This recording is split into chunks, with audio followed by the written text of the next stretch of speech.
Kejadian ini terjadi di tahun 2011. Ada satu pasangan suami istri yang udah nikah kurang lebih tuh 10 tahun. Suaminya kita sebut aja Yanto dan istrinya Asti.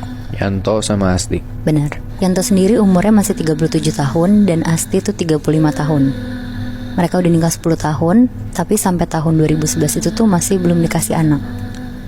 Sedangkan mereka berdua, terutama Yanto, itu tuh pengen banget dari awal pernikahan punya anak. Sampai akhirnya Yanto mutusin untuk nikah lagi, tapi tetap pertahanin Asti. Asti yang mau tuh? Mau Muy, jadi mereka kayak poligami gitu. Oh. Yanto izin lah ke Asti dengan alasan dia tuh pengen punya anak.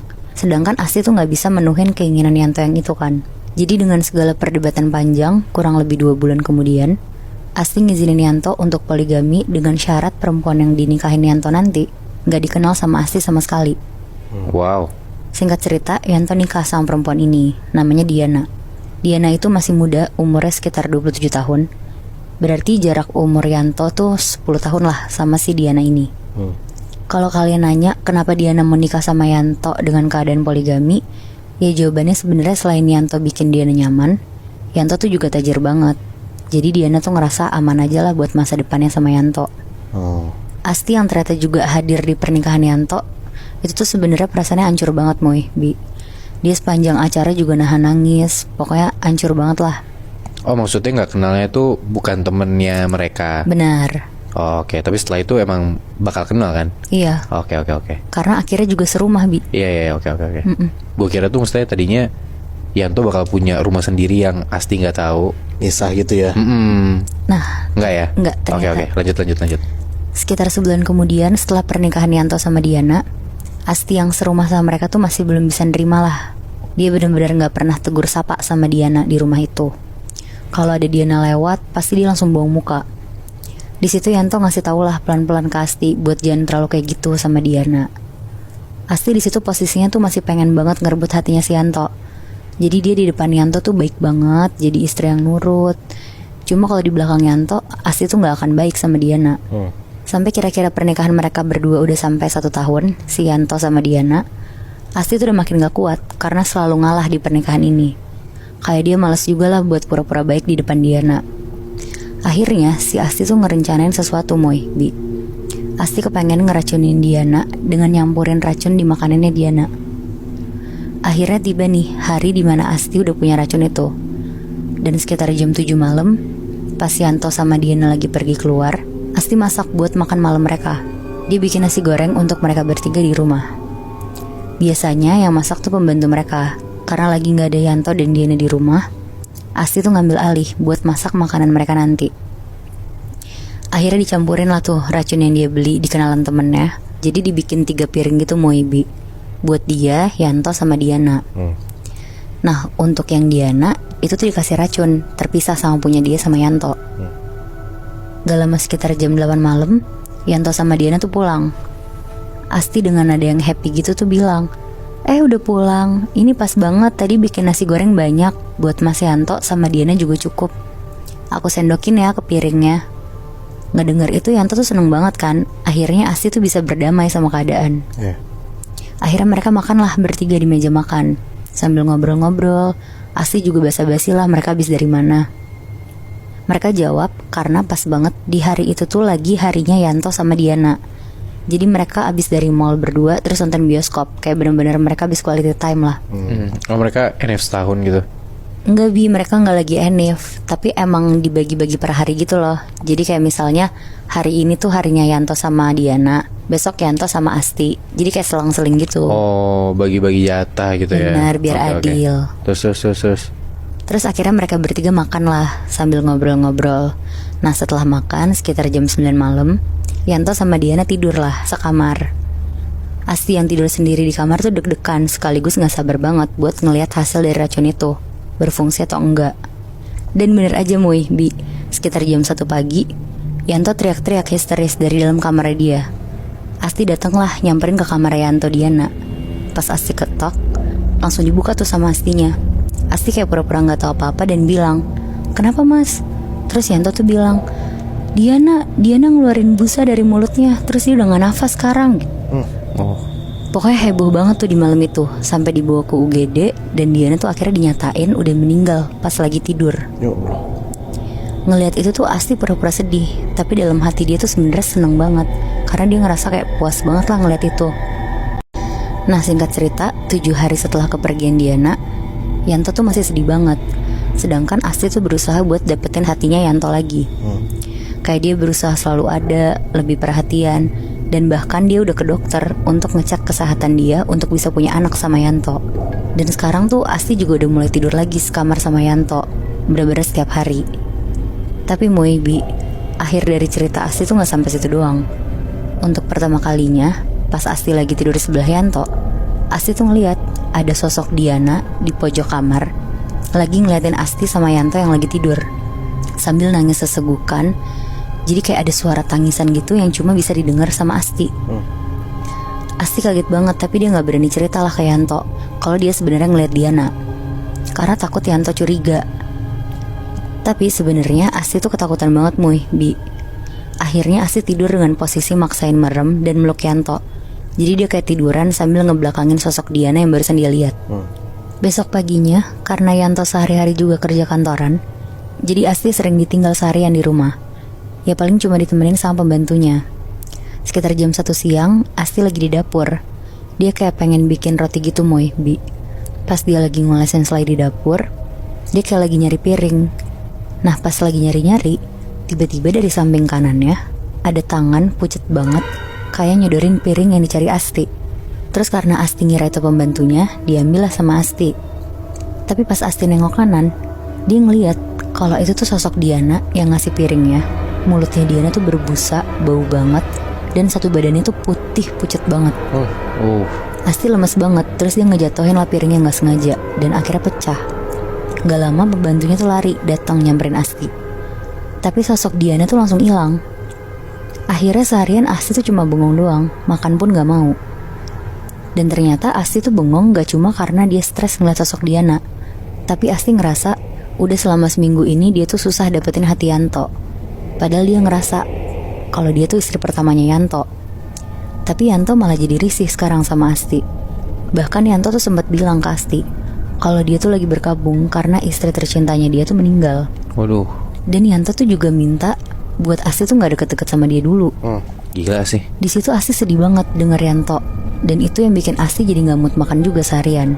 Akhirnya pas Yanto pulang sekitar jam 7 malam, Asti bikinin Yanto makanan. Setelah mereka makan malam berdua, gak lama sekitar jam 9 malam, mereka berdua tuh tidur.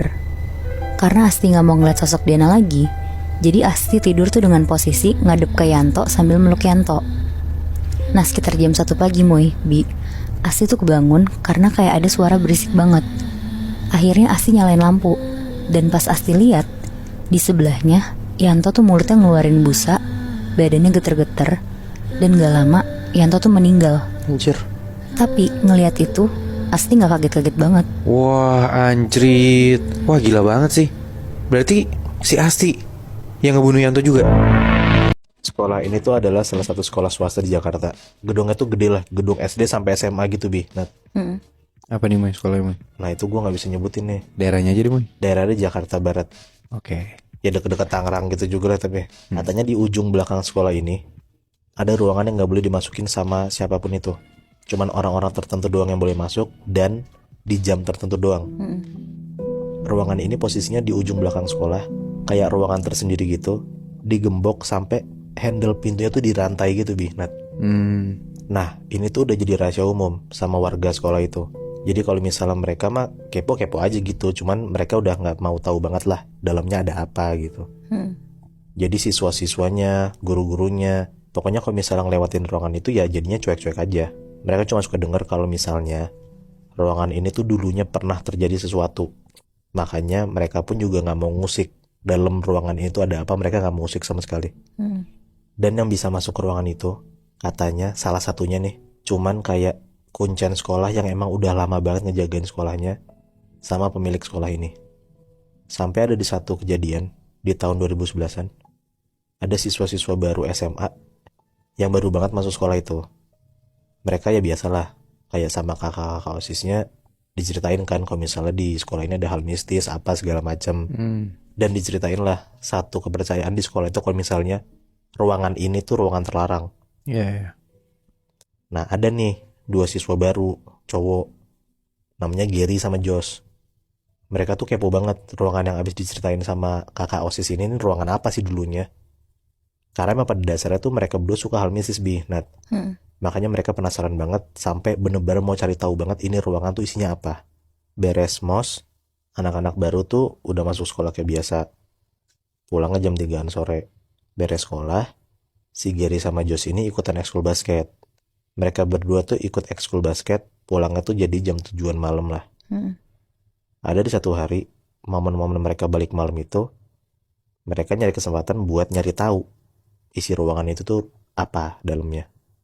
Karena kalau misalnya malam sekolah sepi, jadi mereka enak tuh buat ngintip-ngintip dan nyari tahu ruangan itu dalamnya apa kan. Kalau dari luar tuh ruangannya tuh bener-bener kayak ketutup banget gitu Nat.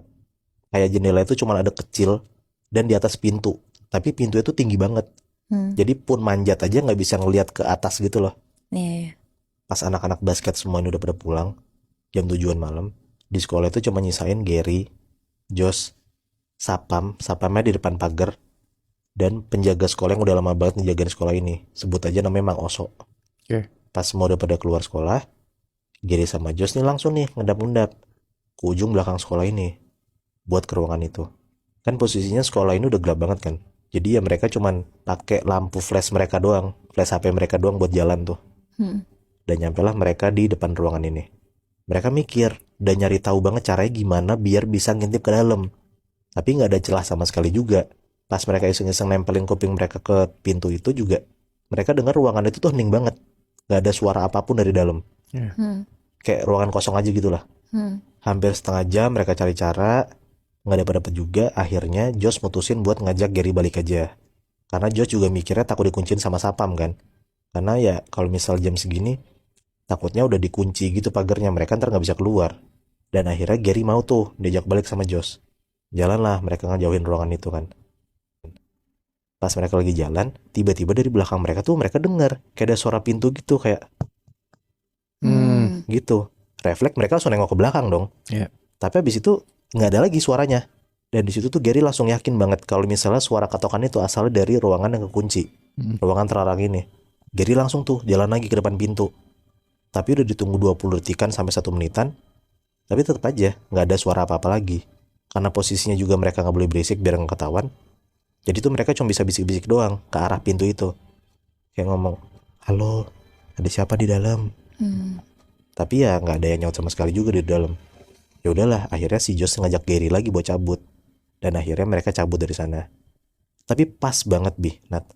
Pas banget mereka balikin badannya buat jalan ngejauhin ruangan itu. Tiba-tiba dari dalam ruangan itu mereka dengar ada suara cewek ngomong kayak tolong gitu. Sambil ngetok-ngetok lagi pintunya. Wah di situ tuh mereka langsung bener-bener penasaran banget. Di dalam itu tuh ada apa. Mereka tuh langsung ngetok-ngetok lagi nanya halo gitu. Tapi nggak ada yang nyaut sama sekali lagi. Dan akhirnya karena nggak ada sautan, akhirnya mereka cabut lah dari sekolah itu karena nggak ada sautan juga kan. Dan takutnya juga makin malam nih. Beberapa hari kemudian, Gary dan Josh tuh selalu ceritain kejadian ini ke teman-teman kelasnya. Ada yang percaya, ada juga yang nggak percaya dan bilang kayak mereka berdua kurang kerjaan juga gitu ngapain malam-malam ke ruangan itu kan. Iya benar. Tapi ya beberapa teman-teman mereka tuh juga bilang kayak ya udah Josh, nggak usah diurusin kan itu juga udah dibilang sama anak-anak kalau misalnya ruangan itu terlarang dan yang nggak boleh masuk juga kan. Jadi ya udahlah nggak usah dipikirin banget. Gary dan Josh tuh ya akhirnya ya udahin lah. Walau sebenarnya juga mereka kepo banget sama isi dalam ruangan itu apa kan. Apalagi mereka berdua tuh inget banget Nat tentang suara cewek minta tolong itu. Jadi mereka yakin banget kalau misalnya tuh di dalam ada yang nggak beres. Udahlah singkat cerita, di hari itu udah selesai sekolah, anak-anak bubaran tuh dari sekolah, pada pengen balik, pada pengen nongkrong. Tapi tiba-tiba pas Gary sama Josh ini mau keluar sekolah, si Mang Oso ini yang penjaga sekolahnya nyamperin mereka. Halo mas, maaf, beberapa hari lalu malam-malam pernah ke depan ruangan belakang ya mas? Ngapain ya? Ditanya kayak gitu sama Mang Oso, mereka berdua langsung gelagepan. Kayak awalnya mereka mau ngelak, tapi udah ketangkep bahasa juga kan. Mang Oso udah tahu kalau misalnya mereka berdua tuh malam-malam pernah ke depan ruangan itu. Tapi mereka bingung juga kayak kenapa tiba-tiba Mang Oso tahu. Karena posisinya tuh mereka yakin banget kalau misalnya tuh nggak ada orang lain yang lihat mereka di situ. Tapi ya mereka berdua coba jawab baik-baik lah. Dan mereka ngomong kalau misalnya mereka berdua tuh kepo banget dalam ruangan itu ada apa. Dan mereka minta maaf lah sama Mang Oso kalau misalnya mereka udah lancang. Mang Oso jawabnya pun juga baik. Kayak bilang kalau mereka berdua tuh udah nggak boleh kesana lagi, jangan pernah kesana lagi, nggak boleh iseng-iseng ngecek karena nanti takutnya ada sesuatu yang kejadian ke mereka berdua. Di situ Gary nanya ke Mang Oso, emang kalau boleh tahu kenapa ya ruangan ini terkenal banget terlarang dan nggak boleh dimasukin orang sembarangan? Di situ akhirnya Mang Oso ngejelasin ke mereka berdua di dalam ruangan itu ada apa. Dan Mang Oso minta sama mereka, abis dikasih tahu ini, mereka berdua jangan bilang ke siapa-siapa dan jangan pernah kesana lagi. Dengar penjelasan Mang Oso, mereka berdua langsung takut banget tuh. Dan akhirnya mereka berdua ngurungin diri buat ngecek lagi lebih dalam ruangan itu ada apa sebenarnya. Udahlah habis ngobrol sama Mang Oso, mereka berdua balik tuh ke rumah masing-masing. Pas mereka berdua balik di rumah masing-masing, Gary dan Josh akhirnya kena imbasnya. Di rumahnya Gary, pas malam-malam Gary lagi tidur, tiba-tiba dia ngerasa dia nggak bisa gerak sama sekali, Nat. Kayak ketindihan gitulah. Dan pas Gary melek, Gary ngeliat badan dia itu dililit sama rambut cewek panjang banget. Dan pas dia nengok ke bawah, karena yang bisa digerakin sama Gary itu cuma kepalanya doang. Ternyata dia ngeliat di bawah kakinya itu ada cewek, mukanya hitam, rambutnya tuh ngikat badan Gary. Dan cewek ini tuh diem aja tiduran di bawah kasur bagian bawah Gary itu. Dan si Josh pun juga, dia habis pergi nongkrong kan. Habis itu dia balik tuh ke rumahnya, naik mobil baliknya. Dan pas dia lagi nyetir, tiba-tiba dia ngerasa mata dia tuh gelap banget. Buru-buru dia langsung banting setir ke kiri dan ngerem mendadak. Dan dia tuh ngerasa muka dia tuh kayak ada yang nutupin sesuatu gitu lebih, Nat. Karena pas dia megang matanya tuh dia ngerasa kayak ada barang gitu, kayak ada benda gitu ke mata dia. Dan pas dia pegang-pegang, dia raba-raba, mata dia tuh dia ngerasa ketutupan sama rambut gitu. Josh teriak-teriak tuh dan maksa ngelepas rambut itu dari mukanya dia. Dan pas rambut itu lepas dari matanya Josh ngeliat, Nat, ada sesuatu di depannya Josh. Ada cewek ini tuh duduk di pangkuannya Josh. Duduknya tuh madep ke mukanya Josh. Dan cewek ini tuh ketawa lebar banget. Jadi bener-bener duduk di pangkuan Josh di kursi setir. Josh tuh langsung pingsan ngeliat sosok cewek ini di depan dia. Dan mereka berdua tuh besokannya cerita kalau misalnya tuh mereka berdua tuh semalam ngalamin kejadian lah. Nah, Nat, jadi ruangan itu tuh dulunya katanya bekas penumbalan. Dan yang ditumbalin itu cewek yang gangguin mereka ini. Terus yang ngurusin penumbalin itu katanya sepemilik sekolah ini dan Mang Oso. Katanya Mang Oso tuh biar sekolahnya tuh selalu dijaga dalam tanda kutip ya. Dan biar sekolah ini tuh ya sukses terus aja. Wah anjrit. Ya karena sekolah swasta kali ya, makanya kayak rada-rada butuh bisnis gitu gak sih? Iya, gue juga ngerasa kayak gitu. Terus mereka butuh tumbal biar sekolahnya tetap jalan. Iya. Tapi Mang Oso berani banget ya ngasih tahu rahasia, itu rahasia sekolah kan berarti? Iya, tapi ngasih tahu ke siswanya gitu. Apa gue juga yakin karena mungkin selama ini cuman mereka berdua ini doang yang bener-bener getol banget dan kepo banget gitu loh. Dan juga Mang Oso bilang kan takutnya mereka berdua ini kejadian sesuatu, ada hal jelek gitu. Makanya mungkin Mang Oso ngasih tahu tuh biar mereka berdua kapok gitu. Ya, biar nggak belulah lagi juga kali ya. Iya, tapi ya mereka kena imbasnya kan.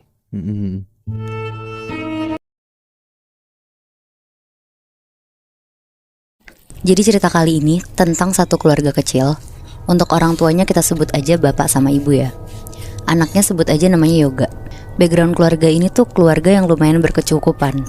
Ditambah Yoga yang udah nikah sama istrinya, namanya Ira, belum kerja dan ngandelin duit bulanan dari bapak. Sampai akhirnya setelah setahun Yoga menikah sama Ira, bapaknya tuh meninggal. Berbulan-bulan Yoga sama Ira bertahan di rumah ibu tuh udah gak mau kasih uang sepeser pun buat Yoga sama Ira. Di situ Yoga tuh nggak terima banget. Akhirnya Yoga sama Ira tuh milih buat pakai jalur pintas. Mereka ke dukun untuk minta kekayaan secara instan. Tapi nggak berhenti di situ aja.